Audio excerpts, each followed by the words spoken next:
Ka një gjatësi rreth 200 metra, por infrastruktura e saj bën dallim nga të gjitha rrugët dytësore të këtij bloku banimi në lagjën numër 18 në Durrës. Në aksin Vaso Pasha, gropat gjigante të krijuara në asfalt krijojnë problematika të shumta për lëvizshmërinë e kalimtarëve dhe të drejtuesve të mjeteve. Në Komereshje, situata është dhe më e rënduar dhe çizmet janë e vetmja zgjidhje. Banorët shprehen të revoltuar për mungesën e ndërhyrjes për riparimin e këtij aksi. Pisa bën gjithatë kanë sportiv atje, edhe lanë këtë qik rrugë këtu si që shikoni.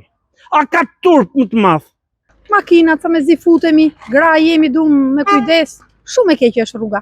Faleminderit. Si nuk ka ndërhyrë? Po se dim, ja kështu rri popullli asnjë s'flet dhe zvedor njëri. Shisi është aty lart njëri, s'kalohet fare. S'kalohet të fare. Sa kohë ka në këtë Ka gjendje? që i vit gati, si ja.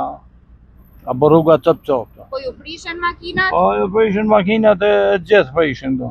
Bashkia e ka knaqë të punu, janë gjithë gropa rrugë, nuk s'kena ka kalim fare në që bashkia rrinë gjithë. Kjo është problem që e madhe, me makinat s'kalojnë, ka rrasë fëmijët me gratë, me fëmijë s'kalojnë, për ka rrasët. Sa kohë ka në këtë gjendje? Jo ka bë 2 vjetë.